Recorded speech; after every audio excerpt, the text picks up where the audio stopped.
Our scripture this morning is somewhat of a lengthy psalm of David.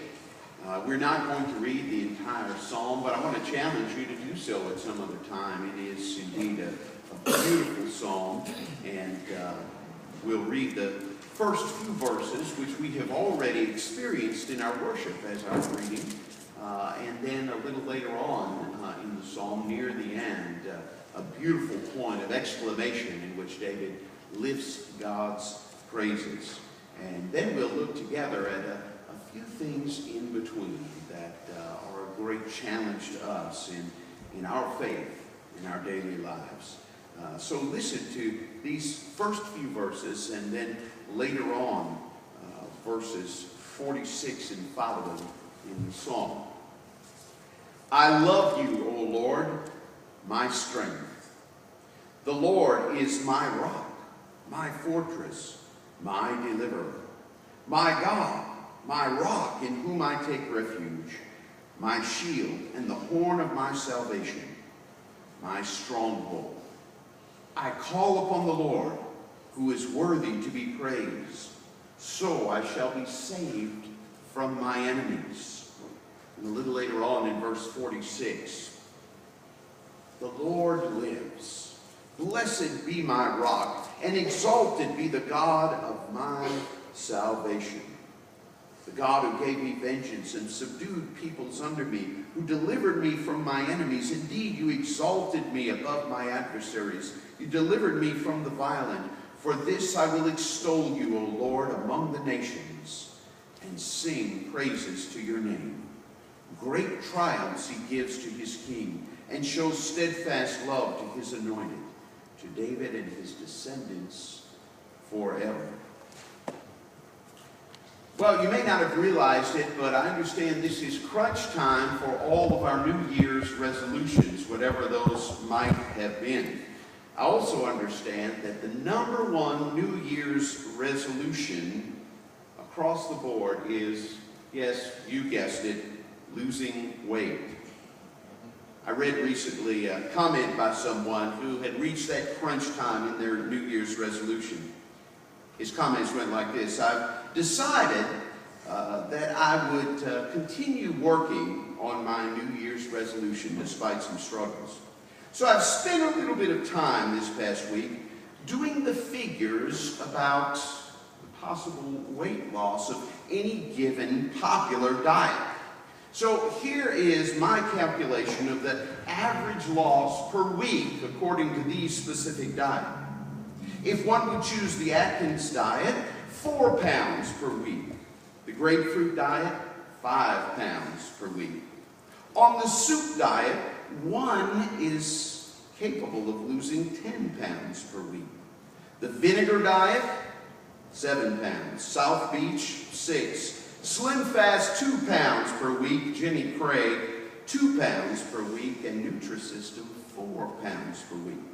So the way I see it is this: I can lose 40 pounds by next week if I start all of them at once. And who said dieting is hard? Wouldn't it be nice to put some of those things together that take time and struggle day in and day out? If we tallied them all up and put them all together in one place, so many things in our lives would be astounding.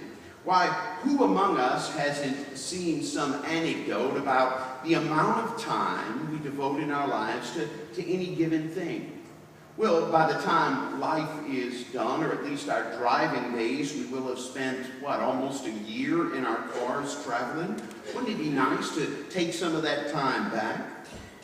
Or how about the time spent sleeping or doing any one activity? It seems fantastic if we could only put that in one place and draw from it as if we might make a withdrawal at the bank. Or what about our resources? Have you ever looked at some of the calculation as to what people make over a lifetime? Where does all that go? Wouldn't it be nice to have that all in one place at one time for the needs of the day? Well, such is not the case with hours or resources or even diets. but it is the case with God. In fact, David in Psalm 18 looks back over a lifetime.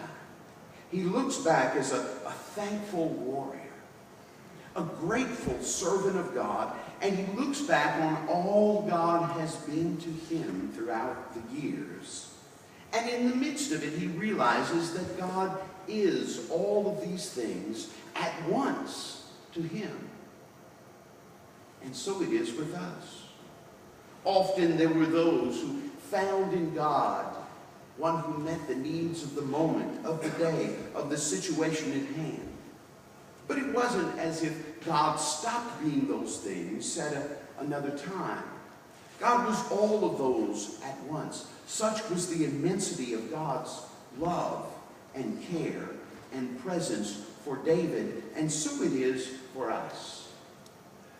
So let's walk through for a few moments in those intervening verses some of the things that David ascribes to God, titles, if you will.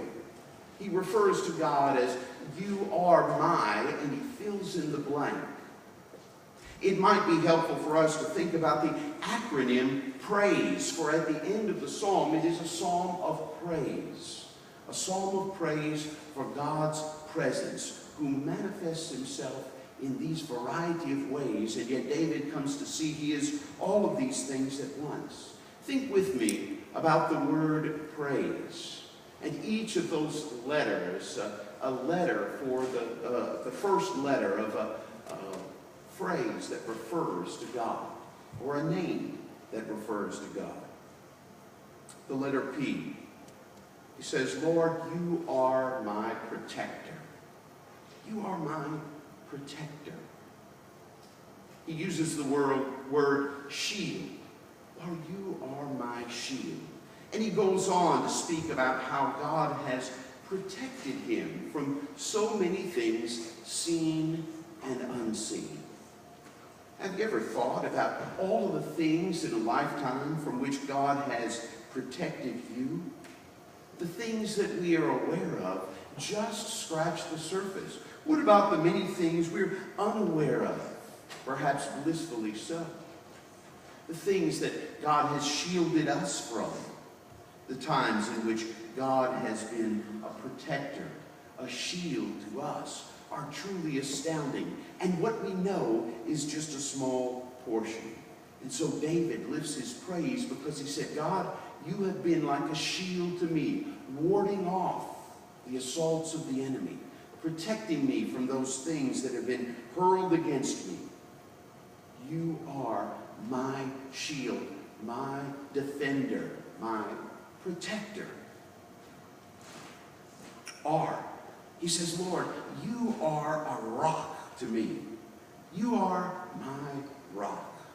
Think about that for a moment. David, a warrior, looking for a solid place on which to stand, in which he might make his stand.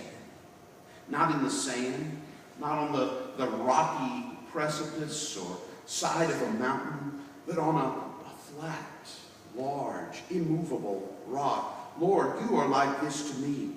But it's not just about a place to stand. He said, "Lord, you are faithful and steadfast. Your covenant love is always reliable. You are trustworthy. You are unchanging. Though I might fail, I can count on your unfailing love. Lord, you are like a rock to me, and I stand upon your faithfulness, your trustworthiness, your unchanging love." This is a place in which I can take my stand, a place upon which I can build my life. Lord, you are not only a shield, a defender, a protector to me, but you are my rock.